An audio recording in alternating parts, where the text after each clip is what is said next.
Woo! What is going on? Welcome to the Midweek Monster Mash, episode 16. I am unmuted. Let's go. I thought for sure I was going to forget to unmute myself. User 1889027071133. What's going on? That was pretty impressive. Read all those numbers. Anyway, welcome to Gruesome Gazers.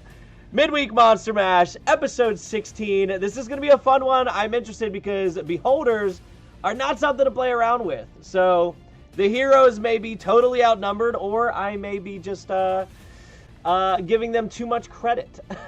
So give me 1 second. Let me just double check. I meant to have the sign-in sheet up. Make sure it is working. DJ Widget, you're in. Let's go. All right, love when things are working. Music looks to be at a good volume. All right, let's do it. Oh, you know what I did forget to do? I forgot to pull up the images again. So we'll go ahead and talk for a minute while I pull up the images of everybody that's going to be involved tonight. So let's see. If I remember correctly, I clicked that and that. Let's go. And click that. How is everybody's night going? Hopefully you guys are as stoked about this one as I am. I also found some new music to put on in the background that's a little more hype. I don't know if you guys are hearing that or not, but I was pretty excited to get this one in there. Let's put this in. Yeah, we were talking about tacos over in YouTube, by the way, for those of you that are in YouTube. Germ dropped off some homemade tacos tonight that were delicious. So, for those of you that are taco fans and respect a good taco. Ominous bass notes for the win, right? Let's see. I guess let's put him. Yeah. We'll do that one. All right, that's cool. And then let me pop up this one. I don't know how this one's going to go. Almost done. This was the last thing I needed to do. I just didn't get it done in time. Put that one up. Cool. And then we just put these three creatures up. Oh, that one's a wide image. I don't even know if you're going to be able to see that. And this one. And finally, this one. Okay. All right, let's switch over to the battle scene and introduce you to tonight's epic monsters and heroes. Swap that out. Okay. So, if I zoom out, see, zooming out of the map doesn't do anything, I'm noticing. All right, that's fine. So, you can kind of see it here. I can slide them around a little bit. So, for the monsters tonight, we have an Otyug, I think is how you say this guy. An Otyug. Got all these little things that slither around and does a little bit of psychic damage, if I remember correctly. Then, we have this Umber Hulk, which has been brought in before by an individual that I think brought in a CR5 monster. So, he was there. Now, oh. Okay, I don't know why he popped in the front, but we have a Gauth tonight. Introducing your Triple M starting lineup. Yeah, we've got a Gauth here, which is part of the Beholder kin. So that'll be a fun one. I was trying to click this guy. There we go. Oh, no way you're not going to let me slide this over. All right, well, this is called a Fomorian. I know you can't really see it because the screen won't let me slide it over. So that's a Fomorian.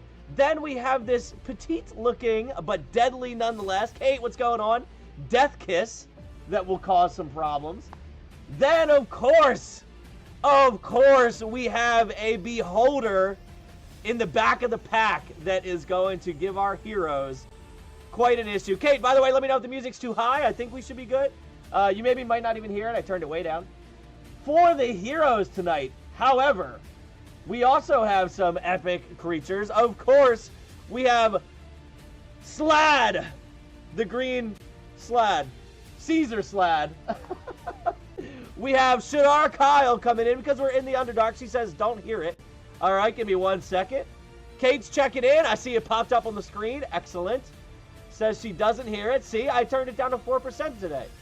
All right, how about, like, I don't know, Kate. Let me know if, like, there's fine. Let me know if that worked. So we have Shadar Kyle. We have Aang, the Elemental Cultist. We have, coming in from, I believe these were both Jester, we have Seraphon the Serpent. So when Jesse comes in, we'll have to let him know that we've got his creatures here. Kate says perfect. Excellent. And then we have his other creature he brought in, which is going to be the one that really has to stand a chance up against the Beholder tonight. We have Facade the Fabled, who is I actually don't remember. I had never heard of this creature type, so we'll have to come back to that one. Germ checking in. And then finally, we have the dude Gar, who might be able to use his action to give others a chance to lay waste to the other side. And for our battlefield tonight, many of you were part of making this battlefield. You were there when we did so a couple weeks ago. But you have our Beholder in the back left.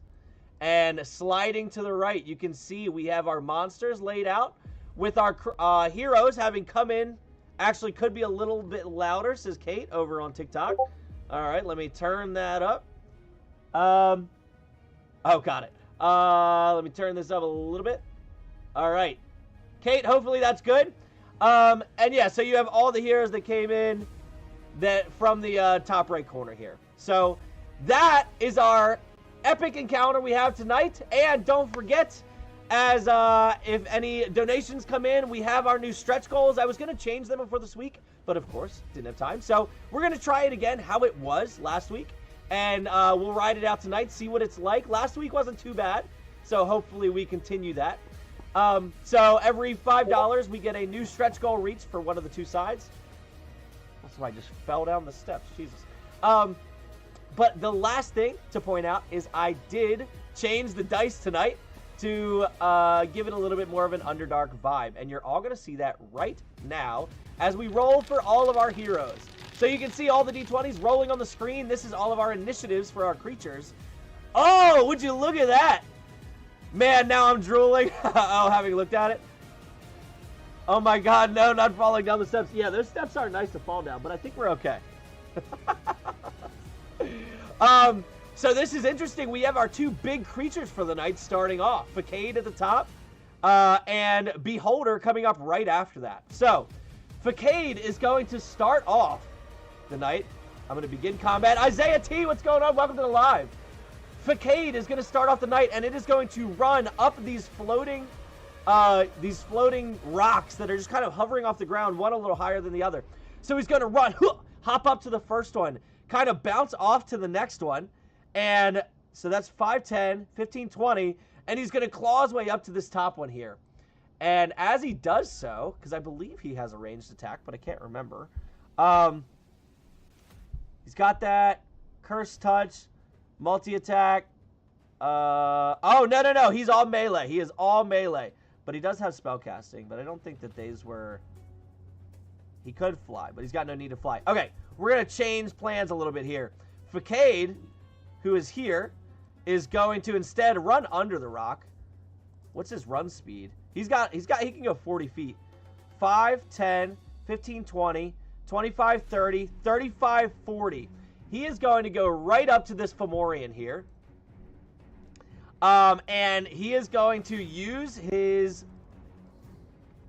Cursed Touch. He can do that 3 times. So we'll go ahead and use Cursed Touch. I could drink guac, says Sherm. All right.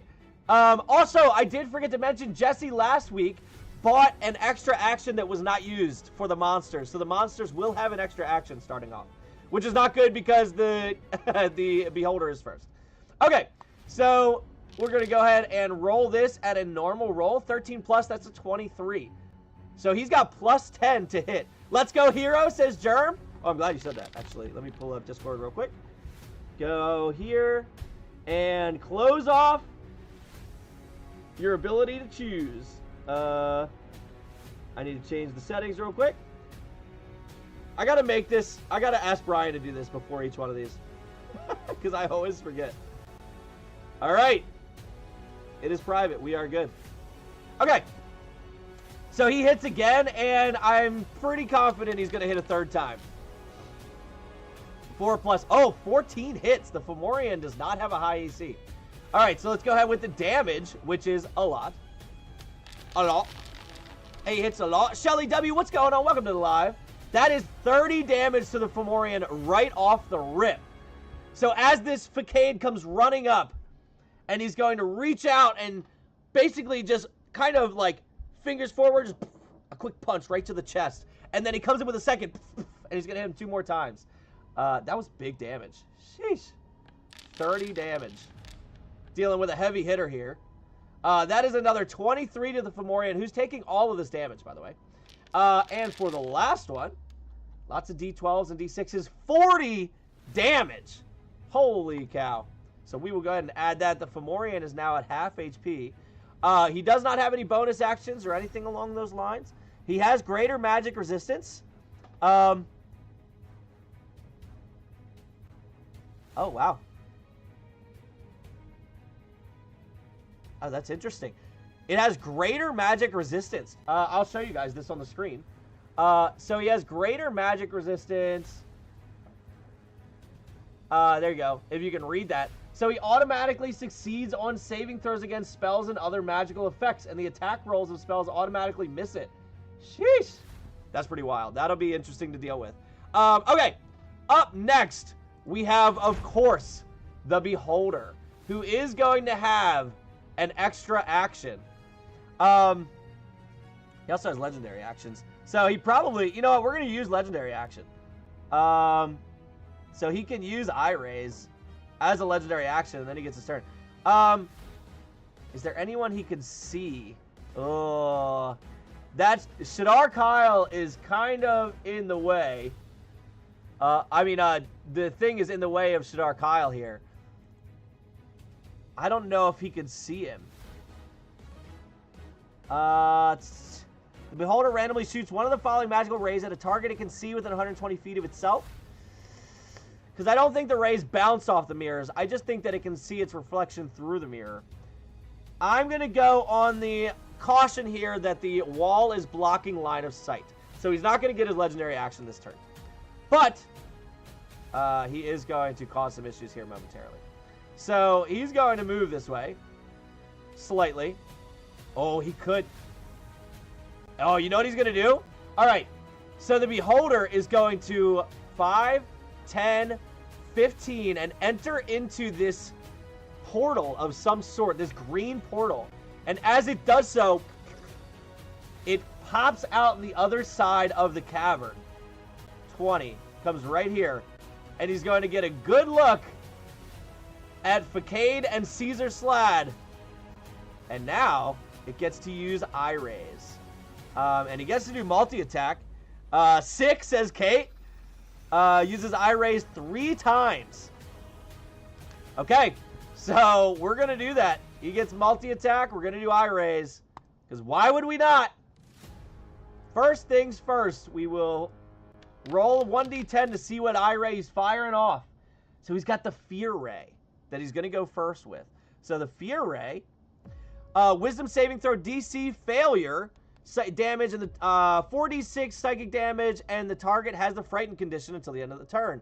Half damage only on a success. So he comes through the portal and fires this ray off at Facade, who automatically succeeds on the saving throw. So he is not frightened, but he is going to take half the damage. So we do the damage. We roll it. Oh, I forgot to target Facade. And so we'll select him. And half damage. So Facade takes half of that damage, taking 5 total. Kate sending in... Do I remember the number? Yeah! An extra action for the Beholder. That's going to be a problem because he already has an extra action, so he's about to get another one. Yikes. All right, we get to roll another d10 as he's targeting Facade here. Oh, he rolls an 8. The Petrification Ray. Now, I imagine it's a saving throw. Yep. And he's going to succeed. So we do the Petrification Ray. If he fails, he has the restrained condition, and he could turn petrified. No damage, though. All right, so as he fires off this other ray, you watch as Facade is swirling his arms around, absorbing the arcane magic flying his way. That is why my money is on the baddies, says DJ Widget. Well, unfortunately, if he keeps attacking... I mean, he doesn't have much against Facade here, apparently. So that's going to do nothing. And so the Beholder, intelligent as he is going to change targets here and go after Caesar Slad for the third one. So let's go ahead and roll that D10 one more time. That's a 2. That is a paralysis ray. All right. TikToker, what's going on? Welcome to the live. That's a fun name. Are you the TikToker?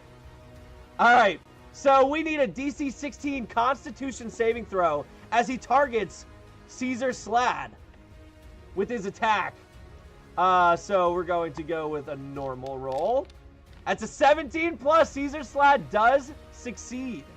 So did I roll that for the right person though? Let's see. Is that a +9? No. No. He rolled a, well, it's a 17 plus 9. There's no way he's a +9. Yeah, no. That was the wrong person. But it doesn't matter anyway because he succeeds. And repeats the saving throw after 1 minute, succeeds automatically. So he fails. So the Beholder on its first action does nothing. So now from Jesse last week, hitting us with another action, and the Beholder is going to continue to target Caesar Slad.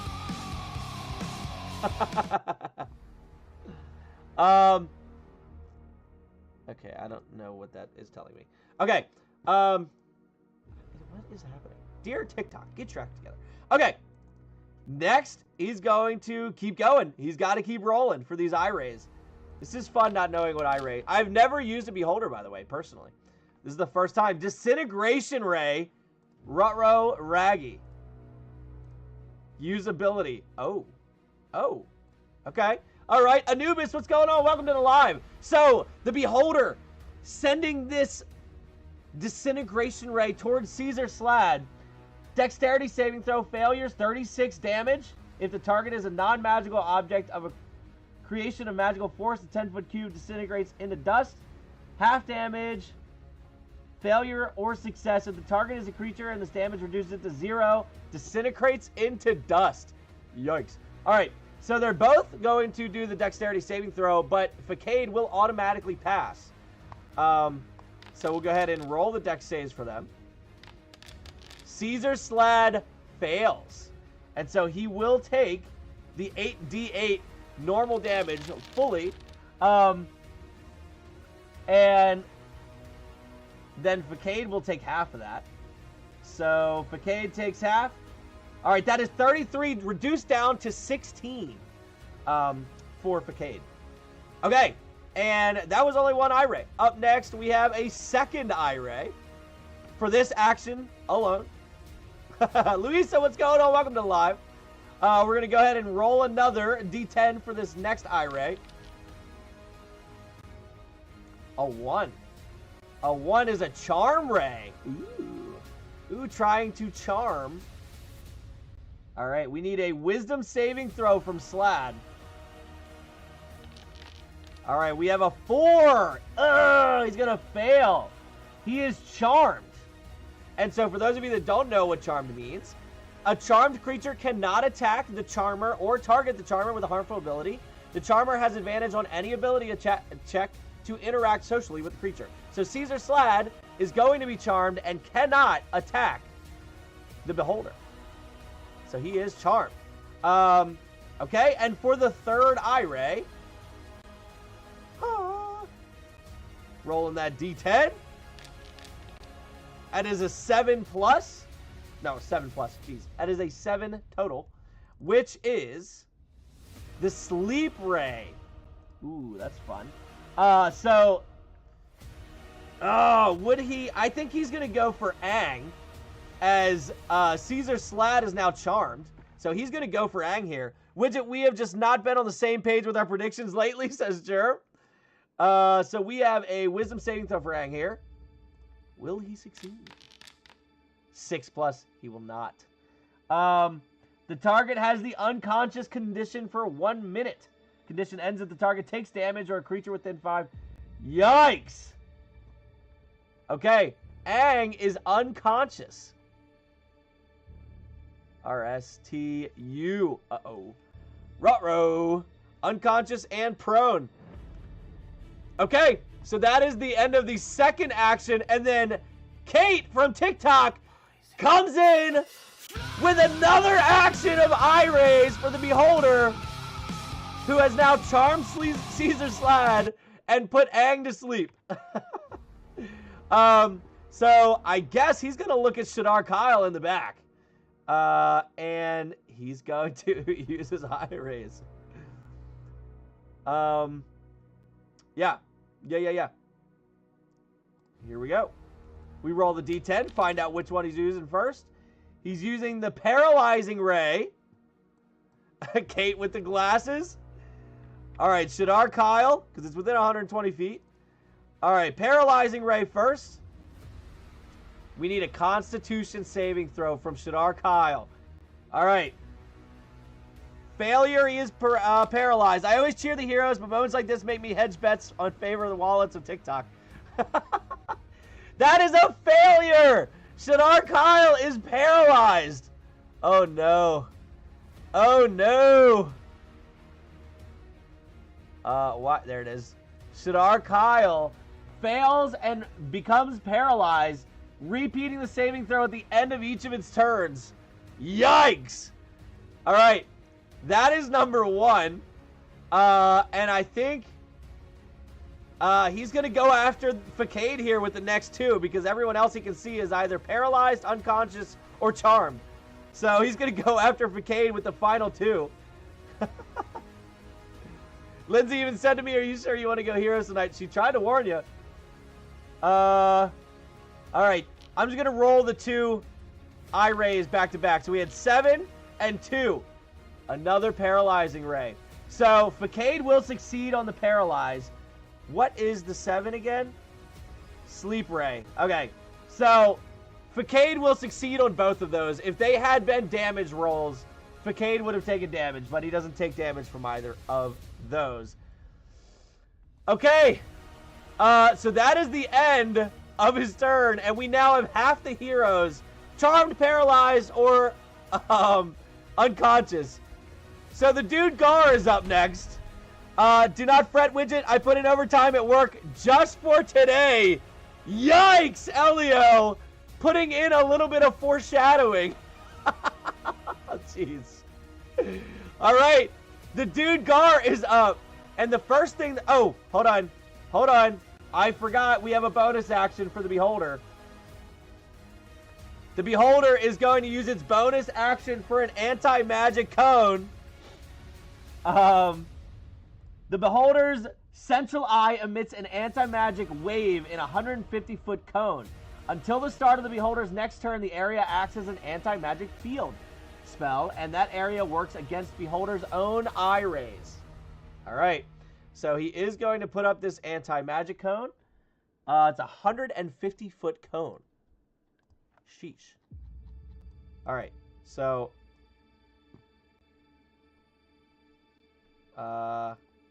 honestly, I don't know if he's going to do that, because that's going to put some of his creatures here in a bit of an issue. Well, no, because it's the Umberhawk. I mean, they won't be able to do any magic-y stuff in there, but all right. So the dude Gar is up. All right, so we put that anti-magic cone up. The dude Gar is up, and the dude Gar is going to use his bonus action to enlarge. So we will use ability, which is going to make him Elio Hernandez, coming in with what he likes to do, bringing in a very rare magic item. 2 of them! Elio bringing in 2 magic items, which could be a problem with this anti-magic cone, if I'm being honest. But we're going to work around that. Elio, I appreciate you. Hold on, we got to do it again. Can't touch this. Oh, wrong one. Hey! I do love playing this one. I enjoy when you guys do the magic items, because I get to listen to this. All right. As the dude Gar enlarges, Elio with a 3rd one. Elio! We started again because Elio comes in with a 3rd Very rare magic item. Oh my goodness. Magic item 3-peat says widget. All right, let's go ahead and get these item wheels up. Here we go. Everybody should be able to see it, which is excellent. So, for our first magic item, we're going to spin this wheel 3 times. All right, we have a Bloodwell vial. We're going to ignore that because that's for a sorcerer. We don't have, I actually should take that off because that was back when I thought we were going to have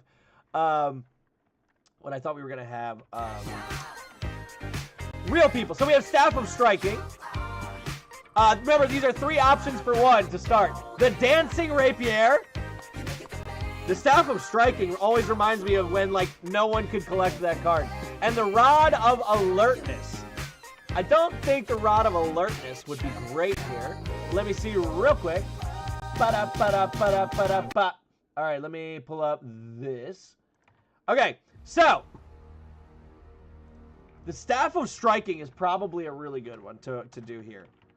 Let me pull up what that does. Staff of Striking can be wielded as a magic quarterstaff. Grants a +3 bonus to attack rolls and damage rolls made with it. Excellent. Has 10 charges. When you hit with a melee attack using it, you can expend up to 3. For each charge you expend, the target takes an extra 1d6 force damage. So that is a really good one because it's +3 automatically. And then you can choose to... Oh, each charge is 1d6, and you have 10 of those. You can do 3 at a time, though. Okay, so, Elio, I think Staff of Striking has to be the first one. That's a really good one. All right, Elio's in. Staff of Striking for 1. Oh, Iron Stone of Intellect would be another really good one. All right, I got to write this down for a second. So we've got the Staff of Striking for the first item here. All right. Sorry, 1 second. 9 Lives Stealer Scimitar. Ooh, let me look at that one real quick. 9 Lives Stealer. Very rare. Okay, so you gain a +2 bonus to attack rolls and damage rolls made with it. Has 1d8 +1 charges when you attack a creature that has fewer than 100 hit points with this weapon and roll a 20 on the d20. The creature must succeed on a con save or be slain instantly. Oh, that's insane. So that's if it rolls a nat 20, it essentially slays the enemy so long as they have less than 100 HP. Yikes. Or the Iron Stone of Intellect. So the 9 Lives Stealer is pretty sweet, not gonna lie. Or the Rod of Absorption.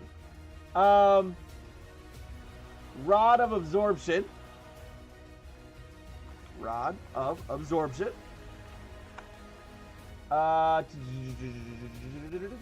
Okay. When you're holding this rod, you can use a reaction to absorb a spell that's targeting only you. Alright, I'm going to save you here because there's not too many spellcasters on the other side here. So, I wouldn't do the Rod of Absorption. I would probably do... That 9 Lives Stealer is awesome. What do you think, Elio? The 9 Lives Stealer for the second one. Alright. He's in. And then for the third one, let's go ahead and spin it. We have... And by the way, I haven't even done the stretch goals yet. Elio just hit a bunch of stretch goals. The Oil of Sharpness. Oil of Sharpness. A +3 longbow. That one... I'm going to skip that one because we don't have anybody using a longbow. If we had Sassy, that would be a good one. So I'm not going to count that because we're not wasting any money here. Again, that's another bow. We're going to skip that one. Let's see. Another Iron Stone of Intellect. That's a good one. So the Oil of Sharpness, by the way. The oil can coat 1 slashing or piercing weapon or up to 5 pieces. For 1 hour, the coated item is magical and has a +3 bonus to attacks and damage rolls. If we add that Oil of Sharpness to the +3, or the 9 Lives Stealer, yikes. We have the Iron Stone of Intellect, and we have a +2 breastplate for AC. All right, Elio, you have a choice to make. Do you want the +2 breastplate to give somebody... All right, I can pull this off now. So... We have a +2 breastplate to give somebody 2 to their AC. We have the oil of sharpness. Let's go armor since we got weapons already. All right. So we have the +2 breastplate. All right. So now we got to figure out who we want to give these. The rapier is super cool. And I'm thinking it should go with someone who has a lower chance of dying, which realistically would be Facade. But his cursed touch is way stronger. So I'm leaning that it could be Caesar Slad. It could also be the dude Gar. But he's got it. Oh, wait. What about Seraphon? Hold on. Seraphon. Multi-attack. 2-bite attacks. And can use spellcasting and cast suggestion. All right. What if we give it to Seraphon the Serpent? And then I'll allow that to be used in lieu of his bite. So that would be a good one. All right. Let's do that. Let's give Seraphon the 9 lives stealer. Magic items. 9 lives. Stealer. Where is the... Oh, of course I didn't bring the rapier in. All right. Let's then change it to... halberd. I don't even have a longsword. All right, so... 1 second. Almost there. Sorry, this is a lot to do all at once. I apologize. All right, where's it at? Where's it at? Okay, import that. Good. Got that. So... All right, we're going to give him that. Yes, use the importer. Excellent. Oh, yeah, it's a +9 to hit. Oh, yeah. All right, so he's got that. Now, we had the +2 breastplate, which we're going to give to... Oh, what do you think? Should we give it to Facade to give him the extra AC so he lasts longer? Because he's your biggest guy. He's got 17. Let's see what happens if I give it to him. That makes his AC 22. Holy cow. All right, I think Facade needs it. He's going to be pretty much unhittable.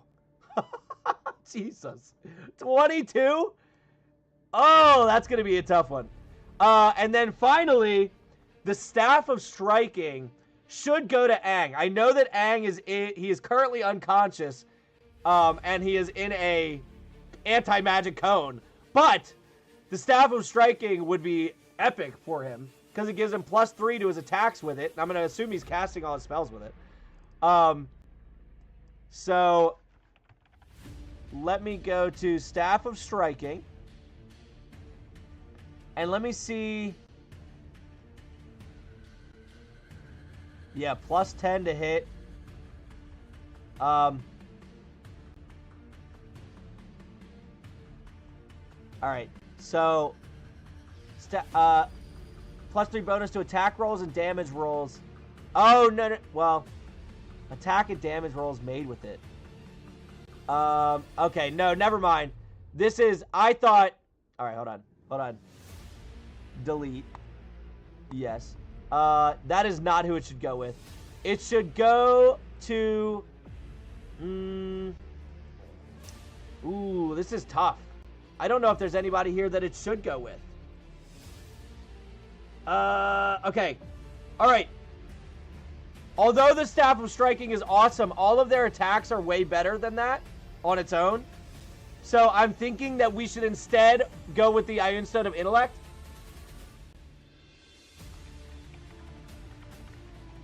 Let me just pull up what that one does. Your intelligence score increases by 2.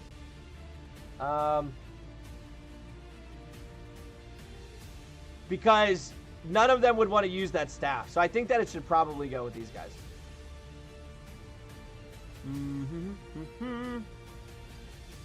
All right, so let's go with that. Let's go with the Iron Stone of Intellect.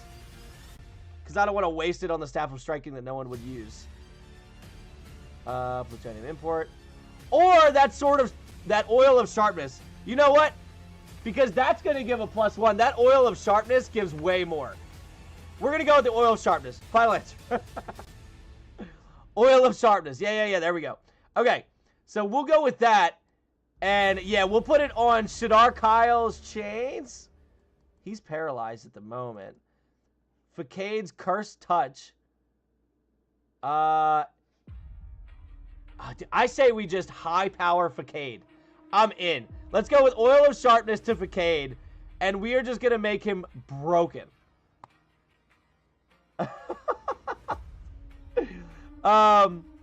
So Oil of Sharpness. So we are going to coat. How do I use it? Do I clip it? Oh, equip. I don't.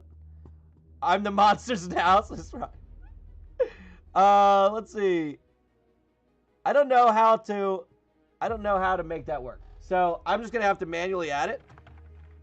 Sorry, I am almost done, you guys. I apologize. Elio sent in a lot of really cool stuff all at once. Has a +3 bonus to attack and damage rolls. Okay, so his Cursed Touch is going to have an additional +3 to attack and damage rolls. Edit. And I can edit this, right? Yeah. Okay, so make this +8 and make this +13. Okay. Did that not do it? Let me exit out of him. Why?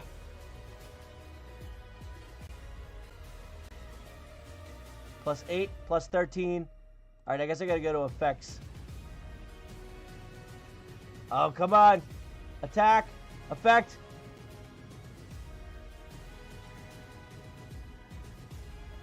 +3. +3. Okay. We're good. I think.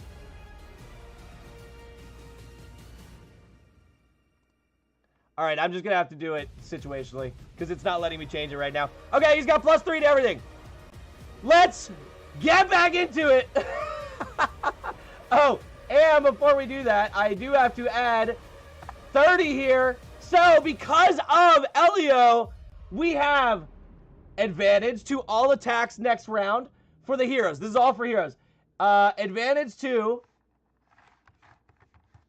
all attacks next round. +15 temp HP, +20 movement, +1d4 damage, 150 Sachemon gold, and then +1 to all attack rolls for good. Okay, so the dude guard is going to attack. That's not till we get to the top of the round, though. Okay, here we go. Mr. Nobody, what's going on? All right, here we go. Psychic Attuned Hammer for sure. He's making 3. Let's do this. So it's the 2d10. Normal rolls. 11 plus, that hits. Oh, am I targeting the right person? I am. Okay, that is 1. 2. Is he going to hit a second one? He is. And 3. 22, that is 3 to hit. The monsters are, I mean, they still have the Beholder with that anti-magic cone. Ooh, that's a big one. And then, normal. Holy cow, look at these 10s. 13, 20, and 19 damage. And then he additionally gets to do an additional 1d10 psychic damage.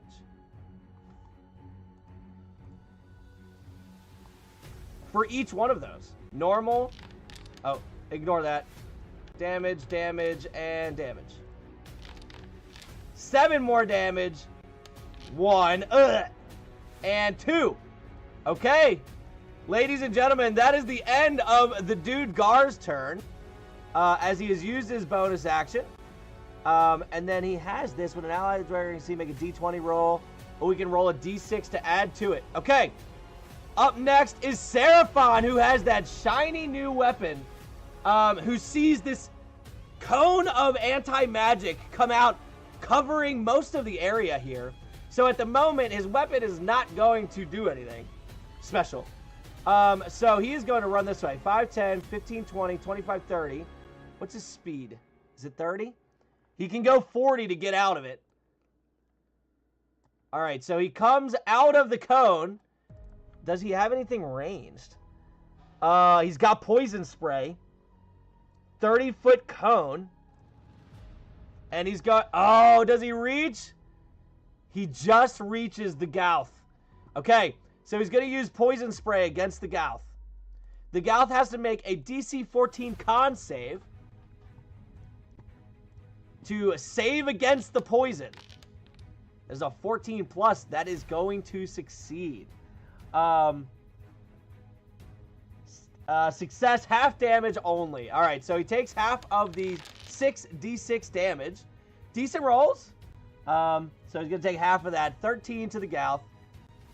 Who did I just give that to? No! All right. Oh, did I do it right? Babir, what's going on? Who did I just give that to? Oh, the O-Town. Got it. What an idiot. Got to give the 13 back. Okay. So the Gouth takes that poison damage as poison spray comes flying in and takes 13 damage from it as he makes the con save. That is, unfortunately, the end of Seraphon's turn, who is not able to get in close range where he'll be able to do a lot more damage. So next round he will. Okay, that is the end of his turn. Up next, we have the Fomorian. Now, the Fomorian is in this anti-magic cone, but I don't believe he uses magic here. I believe he is straight, yeah. He's got the Warping Hex, which I would say is magic and does not work. So he can use 2 stone club attacks, which I think is what he's going to use here.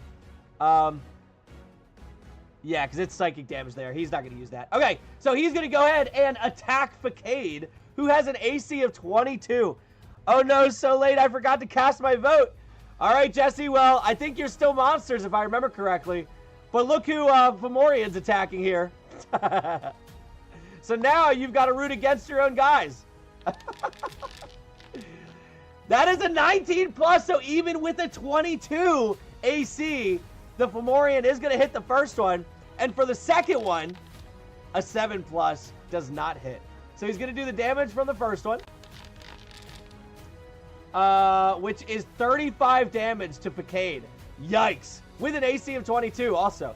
No, I removed it yesterday. Oh, got it.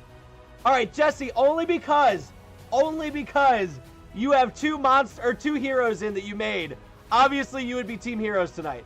So I am going to allow it because you gave us 2 heroes for the night. Okay. That is that is the Fomorian's turn. It is now the Umberhawk's turn, who is also in the anti-magic cone. No, it's all, well, no, I appreciate you you creating 2 characters, putting in that effort. So obviously I want to reward that. Which, by the way, I didn't show you when you just joined in. Elio came in and brought in 3 magic items for the night so far, and Facade got one of them. Facade got the Oil of Sharpness, which is going to make his attacks do +3 to both the attack roll and damage. Additionally, he got the, what was it? The +2 breastplate, giving it a 22 AC. So Elio is single-handedly overpowering Facade here. Okay, so the Umberhawk is going to go up to Shadar Kyle here and is going to use... Ooh, he's got his Confusing Gaze, but I don't believe he can use it because it is... Well, hold on. Target can't make reactions.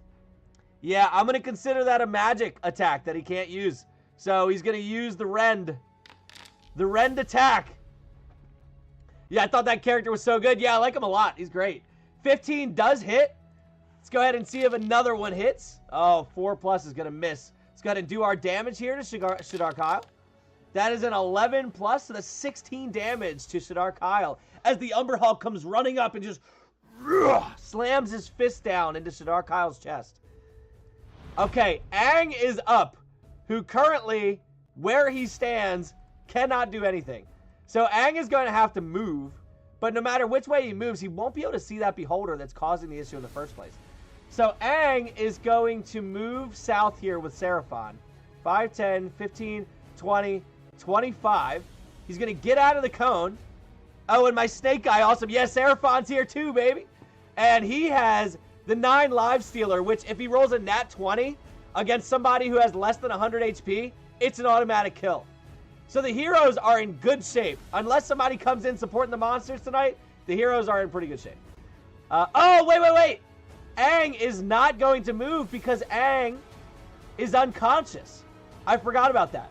Aang is going to go back because he failed that save. And so actually, Shadar Kyle, who is paralyzed, the Umber Hulk should have had advantage, so he hit with 1. And if I remember correctly, paralyzed, is that auto crit? I gotta check that out real quick. Automatically fails strength and dexterity saving throws, obviously, because you're not moving. Attack rolls against it have advantage, and attacks are critical hits. So let me go ahead and give him full HP here. And we'll go ahead and fix this issue. So that was 1 hit from the Umber Hulk, because I forgot this guy was paralyzed. Kyle, what's going on? Welcome to the live. Go ahead and do another rend attack, this time at advantage. Rolls 2 3s? No way! All right, critical hit with the first attack, though, that it should have hit. 20 damage total to Shadar Kyle there. Okay, we are back on track. So, Aang needs to make a saving throw for the unconscious, which was the sleep ray. So, it is a DC 16 wisdom saving throw. At the end of its turn, it makes the save. Oh, no. Does it not repeat it?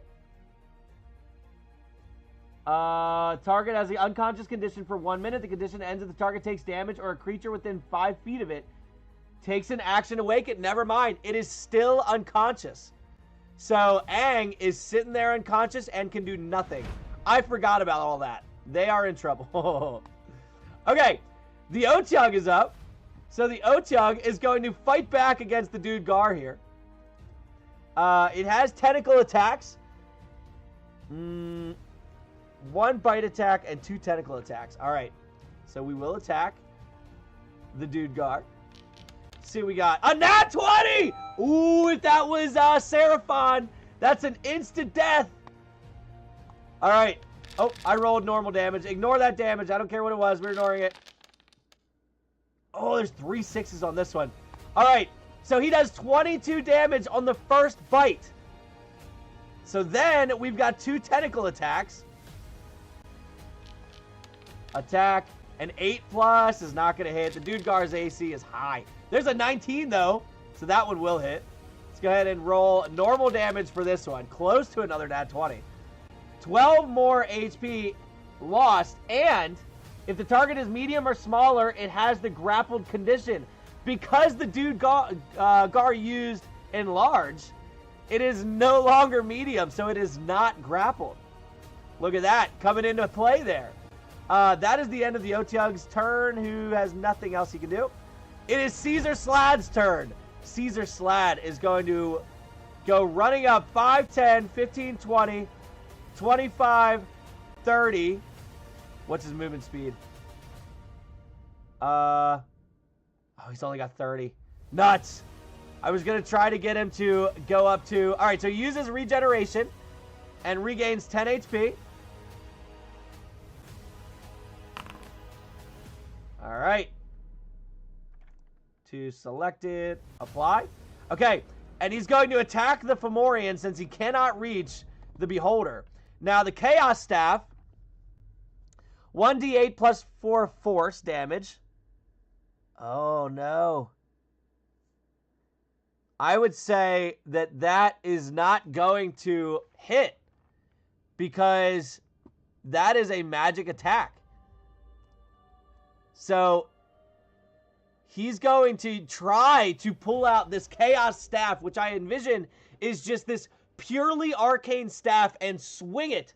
But as he goes to swing it, he realizes that nothing is in his hands, and he's unable to make purchase. Okay. So that is the end of Caesar Slad's turn, who can't do anything in this anti-magic code. The Death Kiss is up. Now, the Death Kiss has tentacles. He's got piercing damage.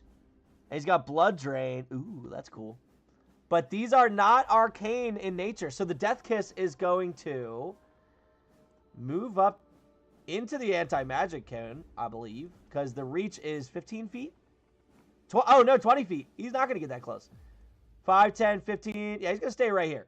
All right, so he's going to try to use his tentacles against Facade. So we'll do a normal attack against Facade. Oh, a nat 1. Not going to do it. And I believe he gets 2 of these.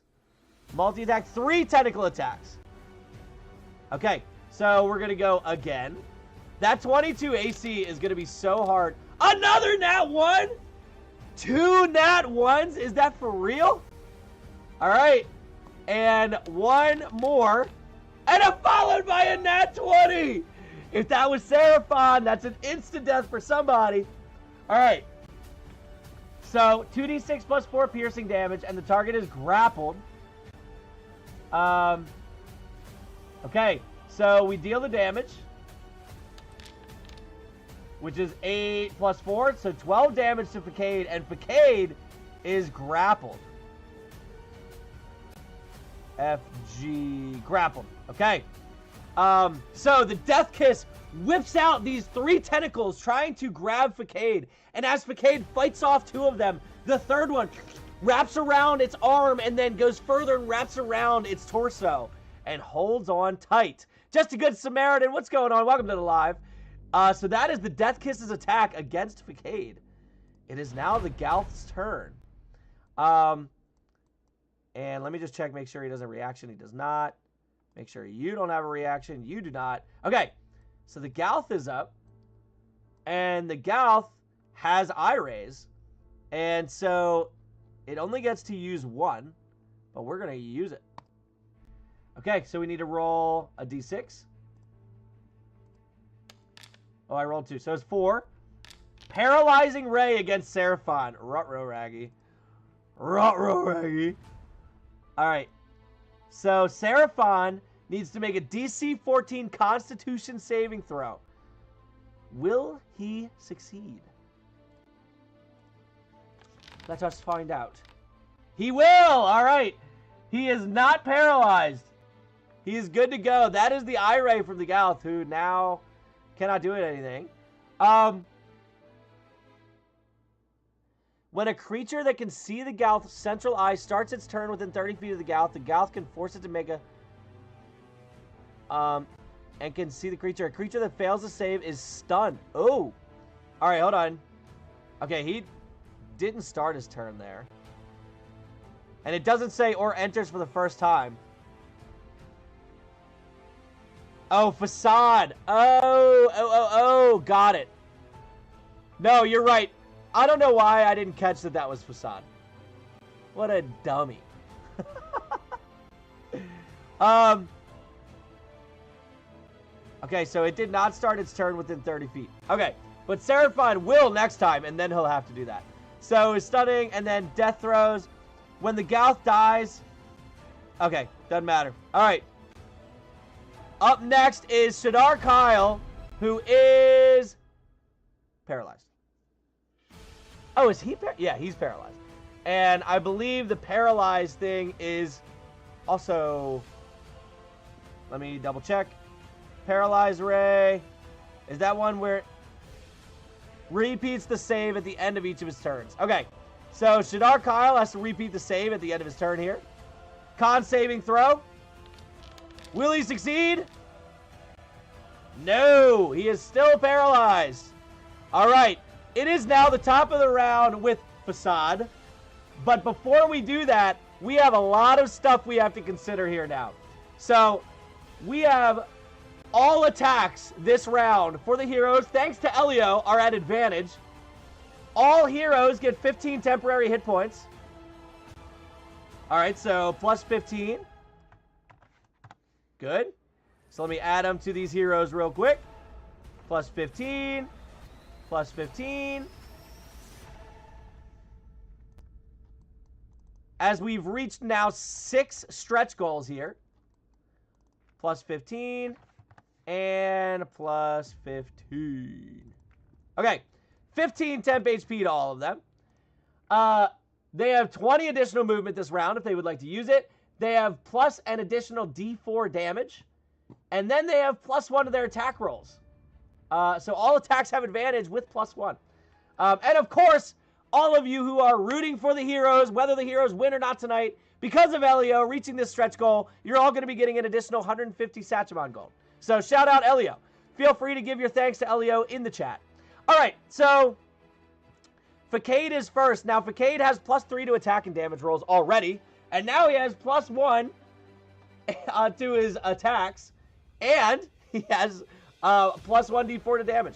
So, first thing he's going to do here is attack the Fomorian with Cursed Touch. Now, the problem is, all right, so he's not going to do that. He's going to go running out. 5, 10, 15, 20, 25, and as he goes out of the range of the Fomorian will get a free attack with his Stone Club. He does not have advantage because he's an enemy. He's a monster, but he failed anyway. So he comes out of the cone, the gaze of the beholder. Oh, who actually is supposed to be having... He was supposed to be using eye raise the whole time. Yikes. All right, hold on. I missed some legendary actions from the beholder. All right, we're just going to do the one before Facade's turn. So he would have rolled an 8. This is a Petrification Ray. Petrification Ray at Caesar Slad. Beholders are so dangerous, says Jesse. Yeah, they are. All right, so Slad needs to make a con saving throw. Good luck, Slad. It's a 7+. He's going to fail. He is now restrained. Yikes. Not invisible. He is restrained. All right. He is restrained at the moment and repeats the save at the end of his next turn if he is still restrained. If he fails that one, he becomes petrified, which could be a problem. We may be doing some advantage rolls to that. Okay, so he is restrained at the moment. The Beholder is now going to get some attacks from Facade here. Facade is going to use his Cursed Touch, which has +3 to the attack roll. No, +4 because it has +1 officially all the time now. So Facade will always have +4, and all attacks are at advantage. So that's a 26 to hit. +4. Normal. 18 plus is definitely going to hit. And finally, a nat 20 for Facade. Oh, that's right. And that was supposed to be an advantage. Is the center eye a concentration? Oh. It is not. Nope. So he will keep it up. But he has 2 hits and a critical hit. Owie. So the damage is +3 plus 1d4. Yikes. So normal. That is 56 damage. Holy cow. Because that wasn't even the critical hit. I'll be honest, Facade is broken against the Beholder. Oops, wrong thing. Damage. Critical hit. 75 damage. Holy cow. And Jesse, trying to end this one early tonight, comes in with an extra action. Oh, man, the monsters are in trouble. And another one. Jesse's trying to just eliminate everybody. All right, so we have 3 more attacks to start, all at advantage this round, thanks to Elio. which was supposed to have plus 1,000,000, but we didn't need that. Plus 4. Advantage and attack. Plus 4. At advantage. Oh, that was almost a nat 22. All right, so he probably doesn't need all of them. This is wild. All right, damage is normal. Plus 3, plus 1d4. 49. And with that, the Beholder did not stand a chance against Facade. Yikes. So the anti-magic cone goes away. Facade turns his attention... Oops. Turns his attention to the Fomorian. Holy cow. And he definitely hits with that second one. So we do the damage. Oh my god. Normal. 42. And the last one normal. Normal. Holy. And with that, the Fomorian is gone. And that is 2 actions there. Does Petrify still go, or does it stop? It still goes. So it doesn't need the eye ray. Like, the eye rays don't keep going at the thing. So they do still need to make their saves and such. But it is no longer, the anti-magic one is gone. So let's see, if Facade was here, 5, 10, 15, 20-ish, 25, 30. Facade is not going to be able to reach the Death Kiss. However,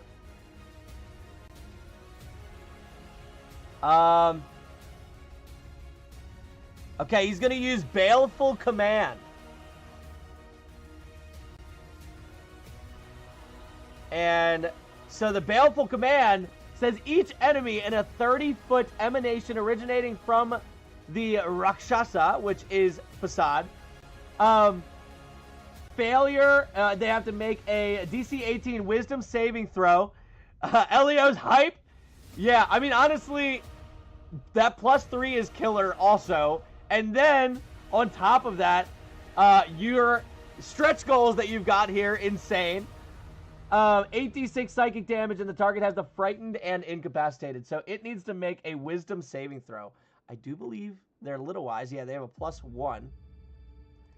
So good luck to... Oh, you guys can't see. I apologize. The Death Kiss is who is making the save. Let's see what we've got. 8+. It is going to fail. Yikes. The monsters are in very, very bad shape. And it is now frightened and incapacitated. EF. Frightened. HI. And incapacitated. Okay. That is the end of the Death Kiss's turn. So frightened, for those of you that don't know what frightened means, a frightened creature has disadvantage on ability checks and attack rolls while the source of its fear is within line of sight. The creature cannot willingly move closer to the source of its fear. Jesse with an extra action. I can't move closer. Incapacitated, can't take actions or reactions on this turn. So I think the extra action might have to go to the next creature because he can't get any closer and he can't reuse that ability it just had. He could use his spell casting and do plane shift, I guess. Wasn't plane shift the one where the spell doesn't show on here? An unwilling creature to another plane. Choose a creature within your reach and make a melee spell attack on it. On a hit, the creature must make a charisma saving throw. If the creature fails the save, transported, you specify a creature. Transported must find its own way back to your current plane of existence. All right. So we are going to do one more thing. We're going to use plane shift. And we are going to target the Justin, what's going on? Welcome to the live. Yeah, we're going to have to target the Death Kiss, who is currently incapacitated and frightened. We're going to use plane shift. So the DC, the spell save DC for it is 18. And it has to make a charisma saving throw. The charisma is +0. So if it succeeds, it was meant to be. That is a nat 1. Even more meant to be. And with that, the Death Kiss, as Facade frightens the Death Kiss, incapacitating it in sheer fear, Facade brings his arms around, spins it just, and as he does so, the Death Kiss just disappears off of this plane of existence. Oh, I keep saying Facade. Facade, Facade, Facade! As the Death Kiss disappears from the Underdark. What a slew of turns. So, Jesse bringing it up to 33. And I'm going to make Kate's 1. I rounded up all the donations last time. Rounded up here. Okay. So, that's the end of Facade's turn. The Dude Gar's up. The Dude Gar is going to attack the Otyug. And he's going to use his Psychic Attuned Hammer. And he has advantage, and he has +1 to all of his attacks. Oh, wait! Oh, man. Okay. Facade could have moved an extra 20 movement. I forgot about that because of our stretch goal. So he realistically could have reached. But it didn't matter. He made him go bye-bye. So he's going to use his Psychic Attuned Hammer. He gets the bonus for being quite large. And he gets an additional +1 to his attacks. Gore! Gore! Gore! Jesse's yelling from the back. He has advantage on the roll. 11 plus. That's going to hit. And we're going to do that a few more times.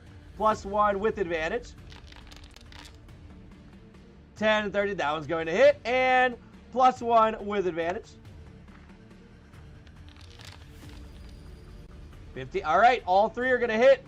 Oh, excuse me. This is going to be a quick night.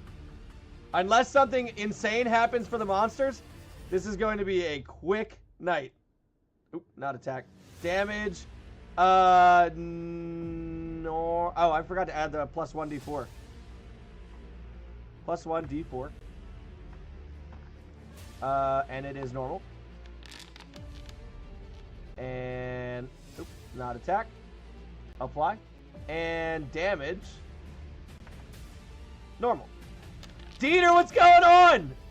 You are showing up to quite a drubbing against the monsters right now. The Otyug is dead as the Dude Gar swings his Psychic Attuned Hammer. Yeah! 1, 2, 3. Slashes through it and finishes it off. I do need to fix the counters real quick. I forgot to make the account this 0. Okay. So with the heroes, Elio Hernandez came in and bought 3 magic items right off the rip. So we have Seraphon, who got a 9 live stealer, where if it rolls a nat 20, it is an instant kill of the monsters, as long as they're under 100 HP, which most of them are. And then we have... oh, I'm going the wrong way. So that was Seraphon. Then we have Facade, who was given the other 2. One of them being the +2 breastplate, taking his AC to 22, and the other one getting the Oil of Sharpness, giving all his attacks and damage rolls +3. So Elio, and then all the stretch goals that we reached because of that right off the rip. Elio came in with a plan. So that is the end of the Dude Gar's turn. And he is going to slide over. 5, 10, 15, 20, 25, 30. And as he gets this burst of energy, he's going to go an extra 15 feet. Thanks to our stretch goals, he can go up to 20 feet more. It's raining Dieters. Check-in recorded for David. Excellent. Everybody's checking in. Yeah, make sure you check in if you haven't already. Get that extra gold over in the Discord. And the Dude Gar is going to... He's going to use his extra 5 feet of movement to slam into Aang. So it's not going to do any damage. Well, he's... Alright, he's just going to kick him. So we're going to deal 1d4 damage to Aang to wake him from his unconsciousness. Actually, more like 1d6 because he is large also. So let's go ahead and roll 1d6. That is a 6. So he does 6 bludgeoning damage to Aang on the ground. And Aang is no longer unconscious. He is still prone at the moment. But that's going to wake him up. And that is the end of the Dude Gar's turn. Seraphon is up. So Seraphon goes running down at the Gauth. And because of Elio, he has the 9 live stealer Rapier. Doesn't know his own strength, says Jesse, as he just wallops into him on the ground. He has all advantage rolls +1. Oh, move camera. Thank you. Good call, good call. All right. So Seraphon comes running down at this Gauth. And he's going to have 3 attacks with advantage that all could potentially kill it right off the rip. That's 1. Who thinks it's going to hit? Oh! There it is! Seraphon on the second attack slices down on the Gauth, who takes the damage. And as it reacts and its tentacles kind of shrivel for a moment, it turns its big eye to see the rapier go through the eye and just disintegrate the Gauth in thin air. And the Gauth disappears off of the face of the Underdark. Oh my god. Oh, Elio, you are the man of the night. Coming in hot with these with these items. And Seraphon, wanting to try out the cool portal, is going to keep moving. So he used, I think it was 15, 20, 25, 30. Then he could go 20 more. 35, 40, 45, 50 as he runs over towards the portal here at the bottom. And that is the end of Seraphon's turn. And we have 1 monster left. Is this going to be a clean sweep of heroes? Yikes. The Umber Hulk does get an attack. Good for the Umber Hulk, finally. All still at advantage and critical hits. So he's going to do so. Advantage. Attack. Oops. Attack advantage. And attack advantage. So he does hit with 1, 2, and 3. He hits with all of them, so they are going to all be critical hits. Let's see what we got here. That is 22 to Shadar Kyle. Damage, critical hit, damage, critical hit. 19 and 18. That is not enough. He does have his bonus action. And he's going to use it in a 30-foot cone. And the target rolls 1d8 to determine. Alright, he's going to use a confusing gaze. And he's going to fire it off this way. Alright, he is going to hit all 3 of these creatures. So, wisdom saving throw. Paralyzed, they can make it. He's no longer unconscious, so they can make it. Alright, so there's 1 monster left. I stepped away to have some word conversation. Gonna have to rewatch this one. Yeah, Elio's items came in insane. Absolutely insane. And then Jesse came in with extra actions to really hone in on those items. So, yeah, y'all really vied for the heroes tonight. Rip. So, wisdom saving throws from each of the selected. Normal, normal, and normal. So, Shadar Kyle fails. So, the only one that succeeds is Aang. The target cannot take reactions until the start of its next turn, the Umberhawk's next turn. And the target rolls 1d8 to determine what it does on its next turn.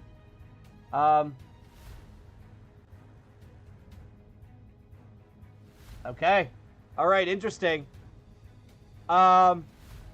So, we're going to get rid of that. That's the end of the Umberhawk's turn. But I do need to go, I'm going to pin this one. pin for all. We'll pin that up there so I can come back to that. It is Aang's turn. So the first thing we need to do, the target cannot take reactions. That's fine. Now it has to roll a d8. It rolled a 6. So with a 6, the target takes no action or bonus action and uses all its movement to go in a random direction. All right. Number 1 is straight up. Let's see where it goes. And then we go clockwise. 5. So it uses all of its movement. Aang just starts running. So he's going to go, and he has 20 additional movement. 5, 10, 15, 20, 25, 30. And he goes, hi facade, 35, 40, 45, 50. Oh, you're right. Aang did pass. I appreciate you. All right, so that's everything that happens to the next person. Not the dude Gar. Aang is going to use his movement to stand up. You're right. You're right. He's going to fire off at the Umberhawk. Elemental Claws, baby. +1 with advantage on all of them. A nat 20. The nat 20s are flowing. The heroes want it. We're going to keep them going. We're just going to roll here. +1 with advantage. Jesse Lee with an extra action. Really trying to make it a clean sweep. With advantage. All right. So we have 28 and 19 both succeed. Okay. So damage, critical hit with another action from Jesse, which gets us to +1 AC for all the heroes. But I'm not even going to bother because it's probably not going to get to them. The first one hits for 44. The second one for 30. Jesse comes in with an extra action for the heroes. Here we go. I'm probably not going to need the second one, Jesse. We're going to probably carry that one over again. Oh, he does miss the first one, though. +1 with advantage. That one does hit and attack. +1 with advantage.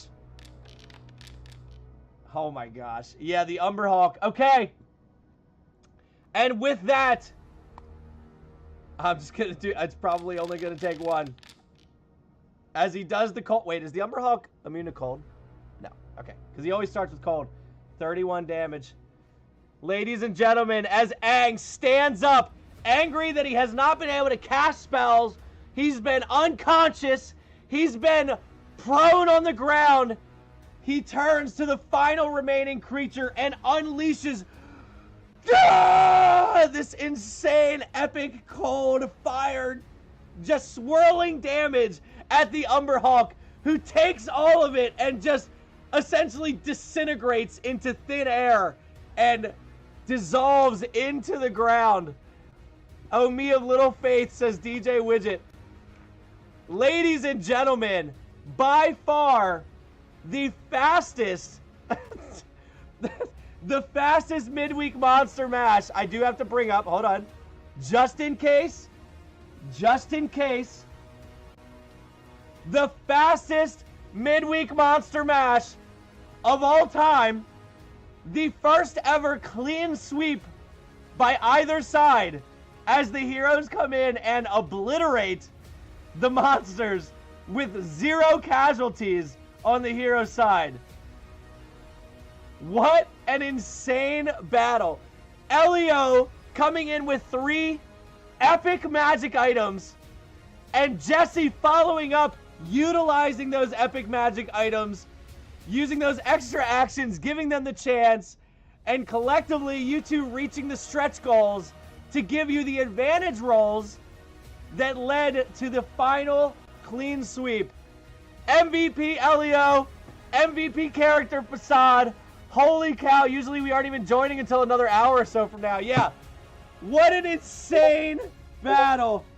Ladies and gentlemen, episode 16, a night to remember. Maybe not for an equal battle, but for a very unequal battle. What an insane night. I'll be honest, I thought that the Gazers were going to be a lot harder. So, no chance for a comeback now, huh? Haha, items OP, says Fabian. Yeah, for sure. Welcome, Fabian, by the way. I don't know. I didn't expect that. Yeah, I mean, so, because Beholders are terrifying, right? They've got the anti-magic. I was like, we've got Aang in there. We've got Shadar Kyle, whose bonuses are anti-magic. And we've got, like, all of these other creatures that use magic. But Facade, what I didn't realize when I brought Facade in, I'll pull it up for you. The crits were just in time for the heroes. Yeah, those also came in clutch. Facade's characteristic here, greater magic resistance. Facade automatically succeeds on saving throws against spells and other magical effects. And the attack rolls of spells automatically miss it. So, basically, let's see. No spells can hit Facade, right? So I didn't realize that bringing it in, which essentially, I mean, the gazers, so the Death Kiss did have the tentacles, which would do damage. But the Beholder is all magic, so it wasn't going to do anything to Facade. So even though they were both CR13, it was a very unmatched back and forth between those two. I mean, first round, Beholder had 1 hero sleep, 1 hero charmed, and 1 paralyzed. Yeah, never thought the heroes had a chance. You're right. It's literally, Facade was a one-man show with the 2 magic items, the anti-magic pretty much, and then when you guys, because of the magic items reaching those stretch goals, giving advantage, the nat 20s were insane. So, what a wild, I mean, it wasn't the most exciting by closeness, but what a wild night. Interesting. Very interesting. Well, shout out to Jesse for bringing in Facade. This was a character by Jesse. Additionally, Jesse also brought in Seraphon the Serpent. So, shout out Jesse for adding those in. We had Perez adding them in last week. Oh my God, it starts with an M. Help me out here, Perez. It's 0 over in the Discord, and it starts. It starts with an M, right? I feel terrible. Hold on, I'm gonna remember. Wait, I'm pulling it up. Those are the fastest 83 minutes. Yeah, I think the longest thing we did there was give all the magic items. That took me a long time. I need to bring this up here. Escape. 1 second. Where's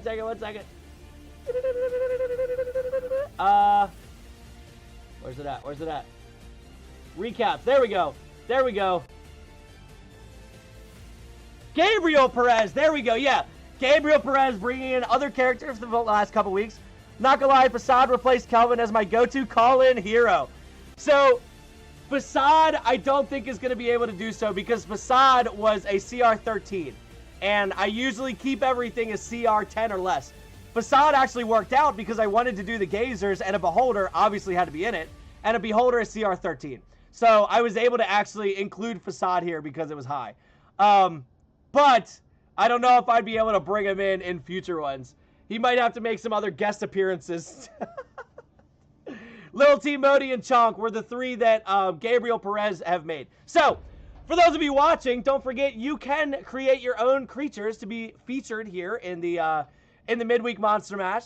And you get the shout-outs for doing so. And you get to see them up here on the live stream. So, feel free. Lynn's chiming in with it here, almost not making it. So, yeah. Also, if you have not checked into the live stream, make sure you put an exclamation point here, so you can check into the live. And you get the gold over in Discord for free for doing so. The heroes are going to get gold for winning tonight. Yeah, we talked about that when I uploaded it. Yep, no worries. No worries. I told you I'd be able to use it. I had some ideas, so it wasn't a problem. Just some updates for next week.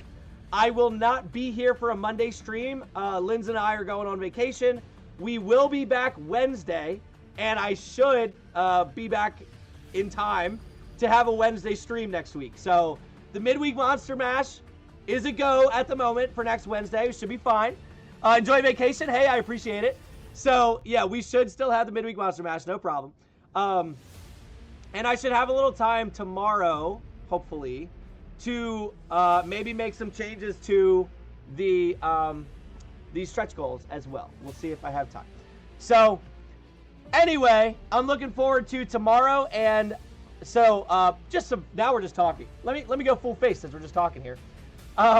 So just some fun weekend. Let me know what your plans are for the weekend, by the way, since we have a little time to chit chat. If anybody's got anything exciting they want to talk about for this weekend coming up, for a lot of you might have a long weekend. Happy vacation. Thank you, Widget. Tomorrow I am trying out Warhammer 40K for the first time, which I'm stoked about. I've had to try and learn how Warhammer 40K works, and it is very different from Dungeons & Dragons. So looking forward to that. But we are going to start playing around 8 p.m. and then play through the night into Friday, where 6 of my buddies have taken off work Friday to play board games all day. And I happen to already be off. I'm off every other Friday, and this was my Friday off. So we're playing Warhammer straight through the night. Probably may change to a different game after Warhammer. But basically playing games straight through Friday. So stoked about that. Gonna have a really fun weekend. And then Sunday we have a birthday party for my sister. So happy birthday, Kate.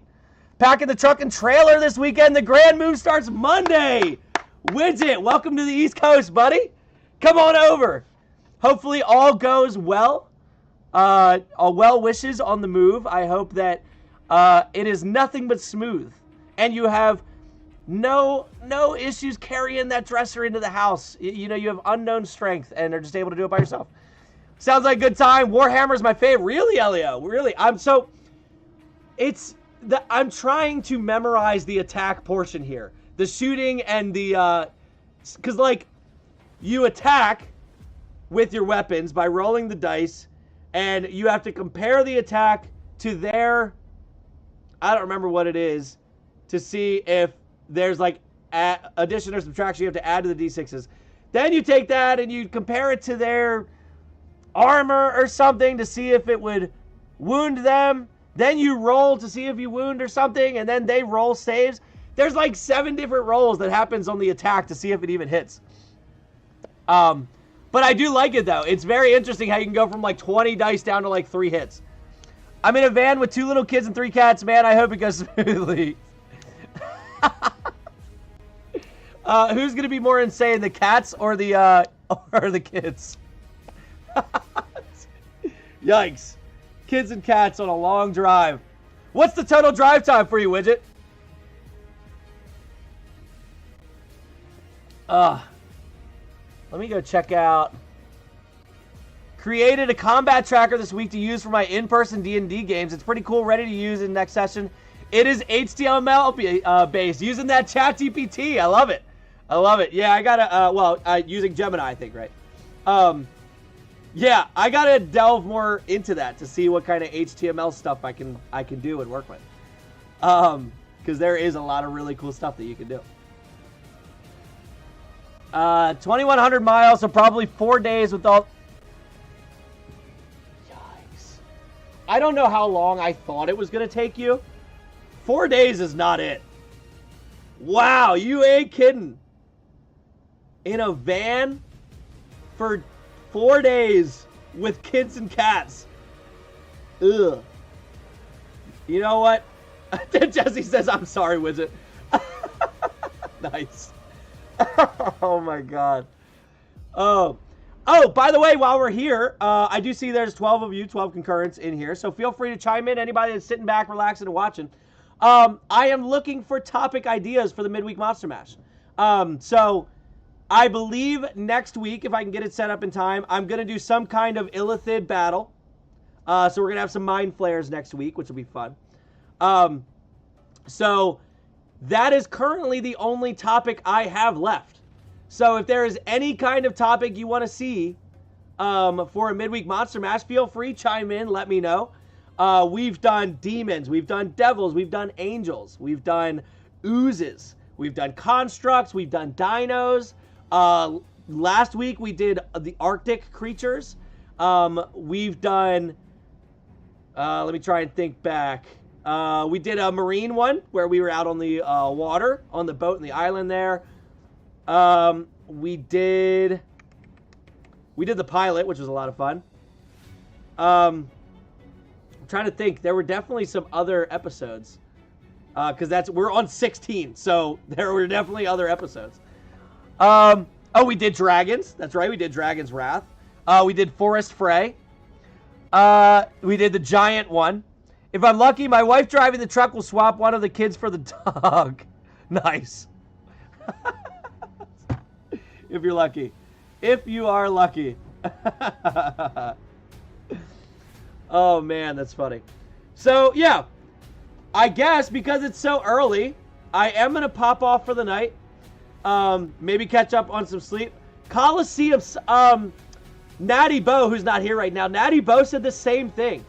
Some kind of Coliseum battle would be sweet. Obviously, Glad would be there. Obviously, Chad would be in there.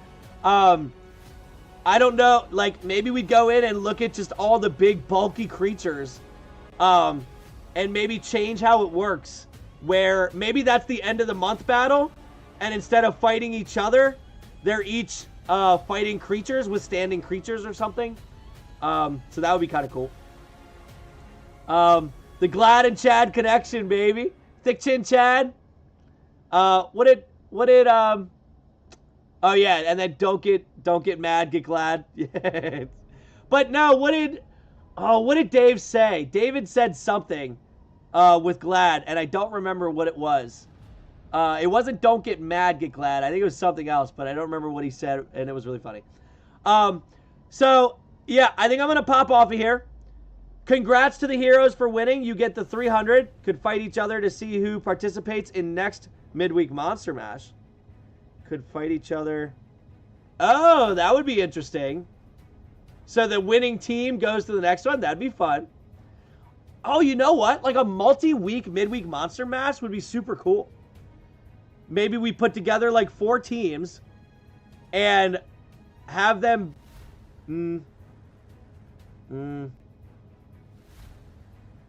Have them... Yeah, we do like a bracket system. And essentially... So I guess we'd have to make like maybe 8 teams. Do like a 3-week... let's see, it'd be... 4, 5, 6... It would be a 7-week competition.